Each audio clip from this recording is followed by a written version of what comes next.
The stock market has its second red week since the November rally started in Q4 last year. Bond yields jump, and the dollar floats back down after spiking earlier in the week. Here is your weekly Short Talk Markets podcast to break down what's moving markets in plain, simple English. If you're looking to get started in markets and investing, I aim for this channel to be the perfect place for you to start, so please consider subscribing. Also, please know, if you are watching this on YouTube, this is also available as an audio-only file on Spotify, so you can listen to this on the go, on a drive, on a walk or something. And if you are listening to this on Spotify, please know you can also watch this on YouTube, where I will have the visuals of the charts and the graphs I'll be discussing later on. So if you're interested in seeing the charts that I'm sort of annotating and analysing, please go to YouTube at New Sky Bay. Also, I do want to quickly push you to my newsletter service, which is a £10 a month subscription, where you can get my analysis and commentary posted directly to your inbox minutes after big events happen. And alongside this, my weekly debriefs of what happened in the week, alongside weekly briefings of what's coming up in the week ahead. If this is something you think you can take advantage of, if this is something that you think you can get value from, please check it out. The link will be in the description below. It's £10 a month, and you'll get my commentary and analysis directly into your inbox, keeping you up to date and up to speed in plain, simple English, so that you can understand what's going on and why the dollar's going up, why the stock market's falling, etc., etc., etc., broken down in plain, simple English. So with all those plugs done, let's get into the content. So the first place to start with what happened this week is to look at the stock market, right? So here's the big picture. Here's the yearly view of the S&P 500 continuous contract. So this is the broadest measure of the US stock market. As you can see, it's basically at its record highs. By the way, this is going back 5 years, this is going back 10 years, this is going back 25 years. All time, you can see it's at record highs still, basically. But if we zoom in on the weekly view here, you can see the picture isn't quite as bright. There was an enormous drop-off on Tuesday. Enormous sell-off, yet simultaneously, it climbed all the way back up by the end of the week before selling off again. And I'm going to get into what's driving the markets later on in this podcast episode. I really, first of all, want to talk about the price action of markets. So I'm going to go over bonds and the dollar, just so you can kind of get up to speed in what happened. And then I'm going to explain why this is the case later on. So Tuesday, this enormous sell-off in the stock market. But you can see that Wall Street just has this enormous bullish appetite for equities right now, meaning stocks. That's what equities means. It's a fancy word for stocks. So despite this enormous drop here on the Tuesday, you can see by the latter end of the week, it was basically back to where it was before that enormous sell-off. So here's what we saw in stocks this week. And moving over to the bond market, here you can see, here's the yield on the 10-year treasury. So this is, as I said in the last episode, this figure right here, this number, is one of the most important numbers in the world. What the US 10-year treasury note is yielding. This is an incredibly important number to tune in for. And here's what we saw this week. Sort of the inverse to the stock market. You see how on Tuesday, instead of dropping, we just had this enormous spike up in bond yields. Slight dip again, and then by the end of the week, back up again. All right, and I'm going to explain what all of this means later on. This is, again, just to brief you on what happened in the markets this week. Bond yields absolutely spiked up on Tuesday and finished the week much higher than when they started. So bond yields climbed, and the stock market dropped and kind of climbed back up to where it was. But bond yields just spiked and stayed high all week, basically. Moving over to the dollar. Here's sort of an index of what the dollar is doing. And this is the yearly view. Let me zoom in This is just to get you up to speed on what the last 12 months has had in store for the FX market. So this is the dollar of the index. This is the index of the dollar, even.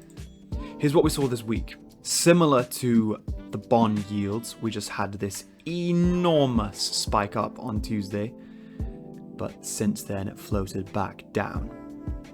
All right, so these are the three big markets to tune in for. The dollar saw enormous strength earlier in the week and then slowly floated back down and basically finished the week where it started.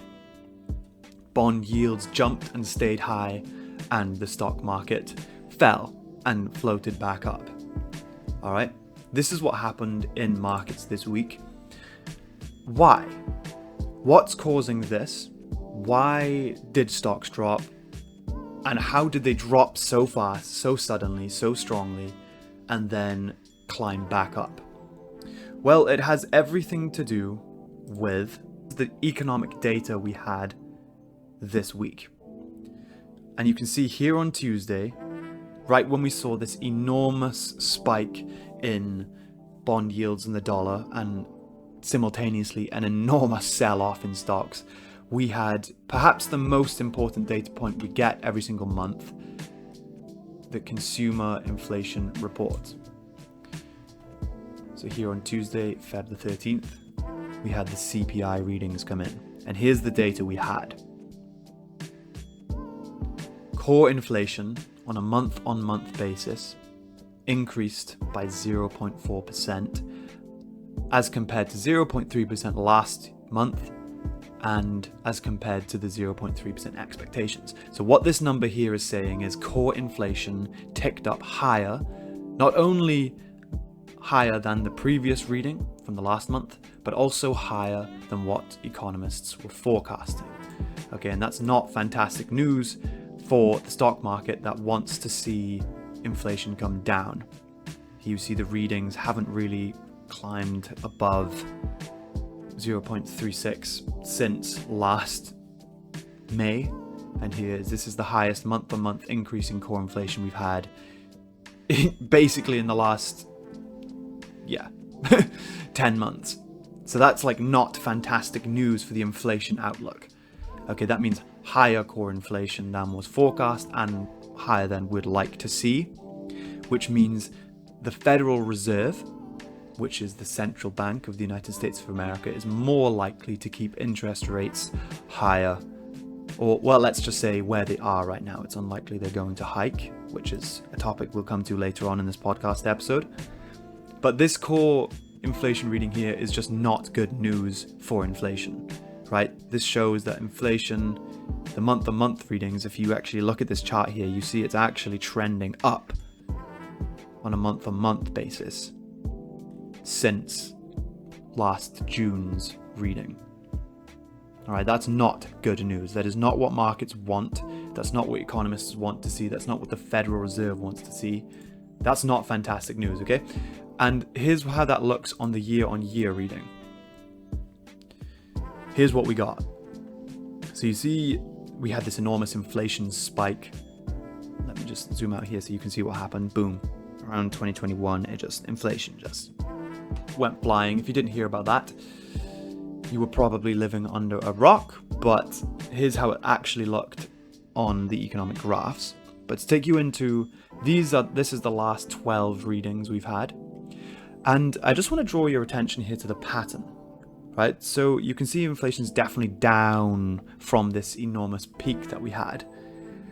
But I just want to draw your attention to how progress is just really slowing down, right? In the last 1, 2, 3, 4, 5 readings, so the last 5 months, core inflation on a yearly basis has only decreased by 0.2%.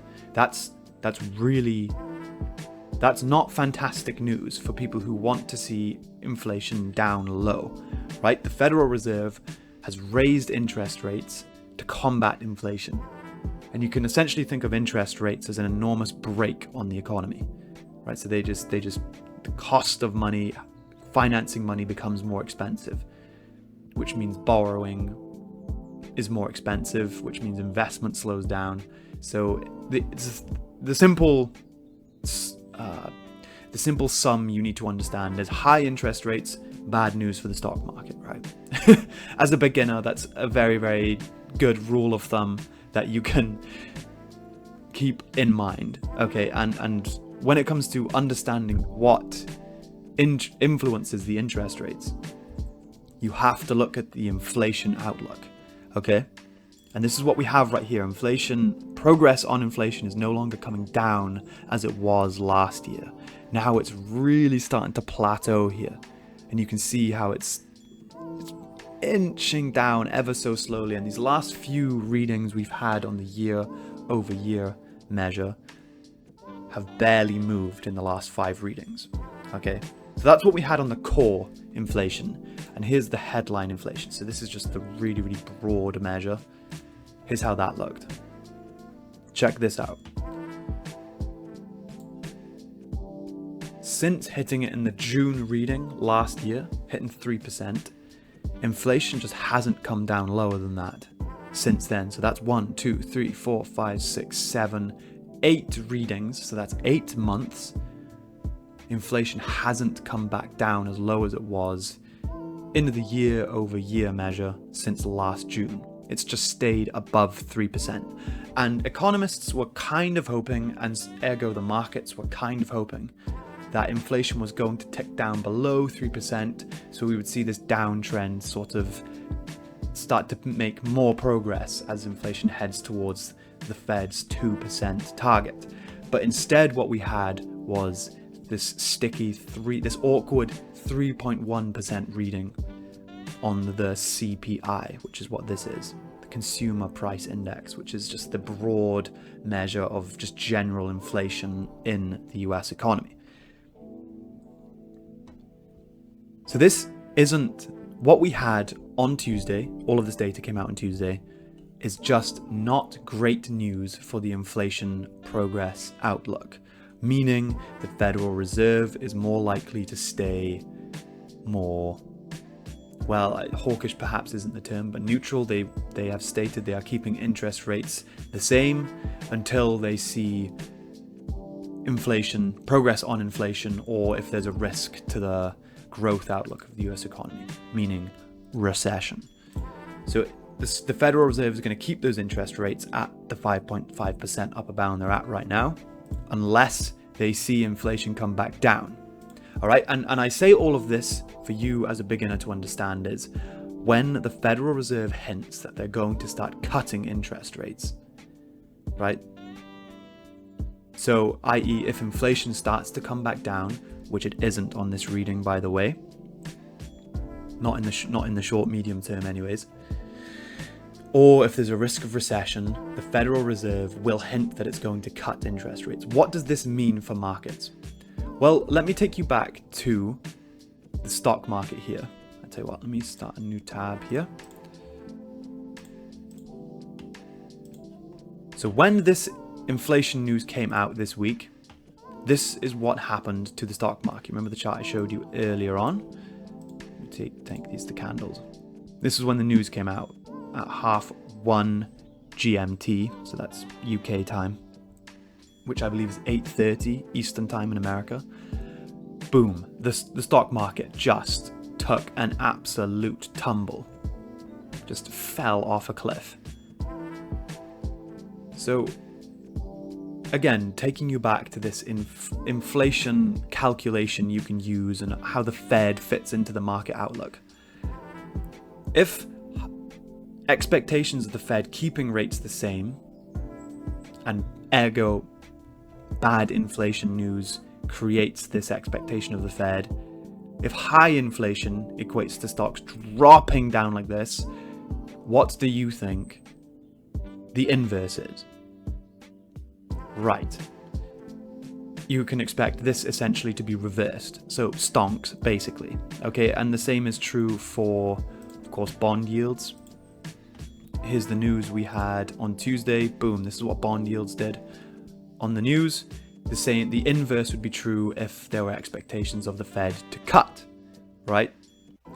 So as a beginner to investing or trading, what you need to understand this really, really important macroeconomic fundamental of what's driving these enormous moves in the market is this macroeconomic situation that markets are sort of pricing in.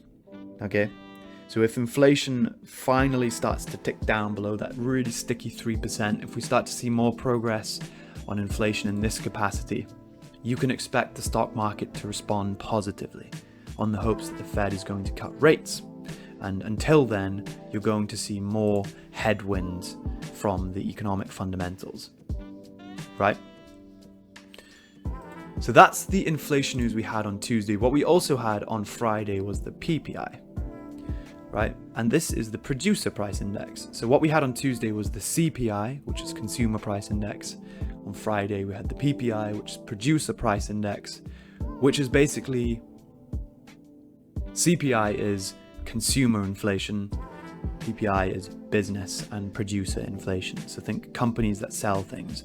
How much inflation are they experiencing? How much are their costs going up or down? And well, we actually had a bit of a nasty shock.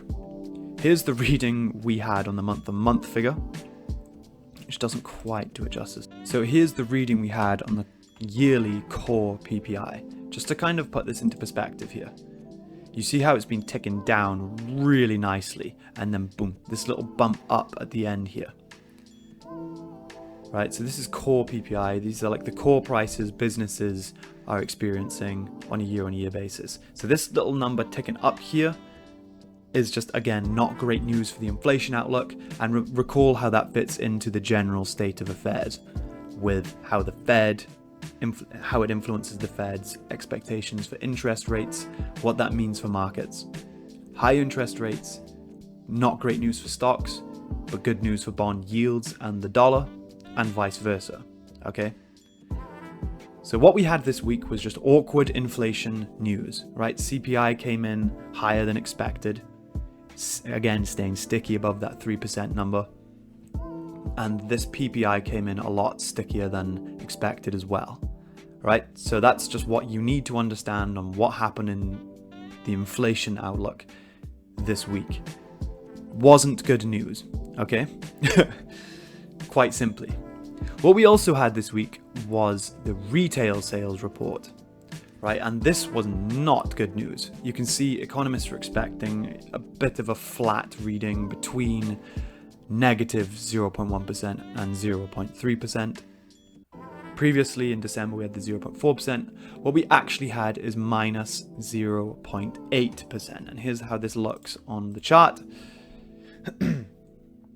You can see this is just like the lowest reading we've had since like the February reading last year, or the March reading last year, excuse me. So on a 12-month basis, this is one of the lowest retail sale readings, US retail sales readings we've had in the last 12 months, right? Which isn't fantastic. And I saw quite an alarming chart, which I'm going to pull up for you here. It's the yearly retail sales. Check this out. Here's how this looks on the year-over-year basis. Okay, and so it's the lowest reading we've had on a 12-month basis. But specifically, check this out. This is on a 5-year basis. The last time retail sales were heading down this low was at the start of the 2020 mini recession, right? And broadly speaking, economists aren't too worried about this retail sales report, and nor are markets. This data came out on Thursday, and if I can just redirect you to how the stock market just breezed over this data. So it came out on Thursday, and stocks really didn't care. They actually climbed on the news. They were up on Thursday when this awful retail sales reading came in, which shows that economists and markets are just kind of expecting this little hiccup, this bad reading, to be a bit of an erroneous outlier in the broad macroeconomic trend. Okay, so but this is something I believe is important for you to consider. The US economy cannot grow, ergo stonks cannot occur in the stock market without retail sales being strong, right? Unless the consumer spends money in the US economy isn't strong. Okay, so this is a very, very important data figure to tune in for. Is this just a temporary little bump for it to go climbing back up again? Or is this the start of a legit downtrend into recession? All right, this is important for us to tune in for next month. These are monthly readings, by the way, guys. So that's something I thought was particularly important to tune in for this week. This retail sales figure was not a good data point to come out in terms of the strength of the US economy. Right, so we had awkward inflation, that high CPI reading, that relatively high CPI reading, I should say, the relatively high PPI reading, and then this retail sales figure coming out saying that, hey, January was not a good month for retail sales. And in fact, it wasn't just not a good month, it's the worst month we've had since the start of the 2020 recession. Okay, so just quite simply, this is something that you should have in your mind if you're thinking about betting on the economy now. Retail sales came in very, very low in January. The question is this a temporary thing, as economists and markets expect it to be? Or is this the start of another downturn? All right, so that's the data we had on Thursday in terms of retail sales. We also had this very, very important number here, the initial jobless claims. And this is the first estimate of how many people in the US economy claimed unemployment to the government.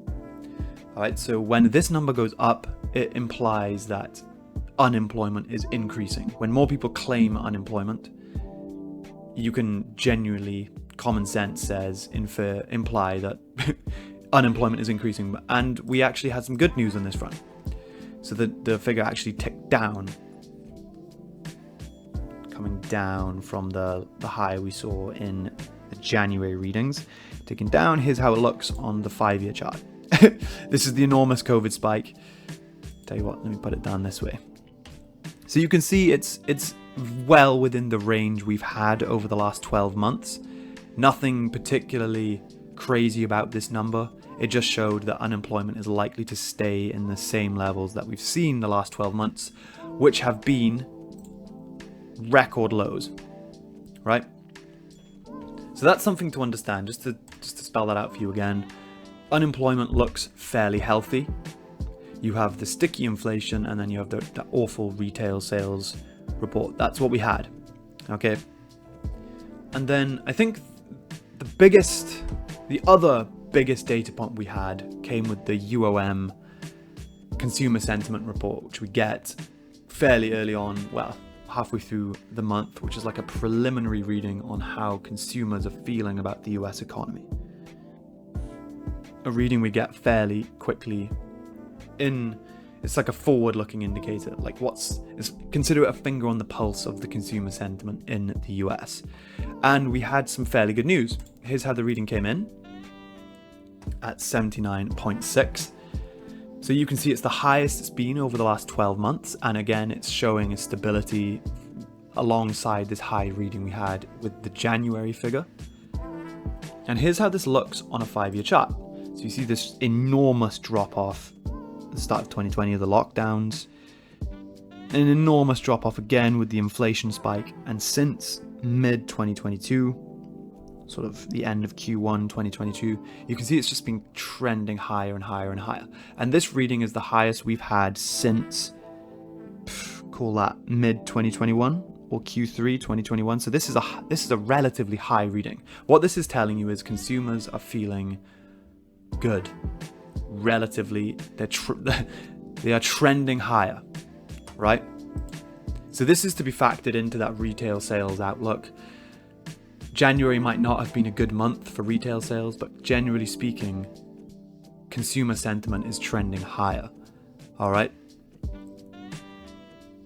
Combine that with the low unemployment. You see how there's a fairly complex, bit of an awkward measure on the US economy right now, in that there's sticky inflation and just enough strength in the economy to really kind of keep it to a point where you can say, okay, this is a stable economy right now. The indicators aren't there in the data we have so far that implies a recession is coming or is here. So there's like this awkward growth, awkward inflation picture we have at the moment. That's kind of the basis. That's the economic basis of what the situation is. All right. And that's what's feeding into this market performance that we saw this week, with bond yields climbing on the back of this sort of, okay, the Fed probably isn't likely to cut interest rates anytime soon because the economy's strong enough and inflation's still high. So the Fed's going to keep interest rates high, which boosts bond yields. All right. And that's why you saw a bit of awkwardness in the stock market. Like I said, the second down week it's had in the last 16 weeks. Markets is kind of starting to see a new economic environment unfold where inflation isn't coming down as quickly as they once assumed, and the US economy is strong enough to weather these high interest rates the Fed has on the economy right now. So this is what we saw in the data this week. And I think those are the most important data points for you to consider. Okay, guys, so I just want to quickly direct you to a squawk that I sent out on the newsletter minutes after this enormous CPI report we had on the Tuesday. I just want to kind of show you the analysis that I sent out on the newsletter, just for you to kind of get a sneak peek of what you can expect if you do subscribe. Here's the squawk that I sent out. And again, you guys can have this in your inbox minutes after the fact to stay basically up to speed on the market developments. Here's what I sent out straight after this CPI, this enormous market shifting move we had in the data on Tuesday. So the US CPI report shows less progress than expected. Okay? And this is the analysis that I gave to my newsletter subscribers here, talking over the data points, highlighting what they needed to see, and it just breaking down in plain, simple English what this means for markets. Annotated graphs, explaining why markets are moving the way that they are, pointing at the developments, how markets are responding. And you can have this in your inbox minutes after the fact that it happens if you do subscribe to the newsletter. So here's how it looks like. I also sent out another one after the retail sales. Here's how that looked. Here's how this looked. So again, minutes after the retail sales report, I break down exactly what happened. Everything that I've gone over in this podcast, you could already be up to speed with if you subscribe to the newsletter. I break down exactly what it means, what it's saying, and the influence that it is likely to have on markets. So here's how it looks. Same again for the PPI reading. You just get these short squawks minutes after the data comes out, breaking down exactly everything that I've said in this podcast. You can be up to speed with straight from your inbox if you subscribe to the newsletter. So thank you so much for tuning in to the Short Talk Markets podcast. Don't forget, guys, there are new episodes where I'll be doing this every single week, posted every single Sunday to Spotify and to YouTube. Please subscribe if you do take some value from this. I really, really want to give value to you guys. Please comment if there's anything you want me to explain, or if you have any questions. I tune in to every single question I get, which isn't a lot. But I just want to say thank you so much for listening. Please consider the newsletter. This is a drop in the ocean of what you can get as compared to the newsletter. You can stay up to date minutes after the fact of big market shifting events happening. Thank you so much for tuning in, guys. I really look forward to shooting the next one, and stay reasoned. Good luck.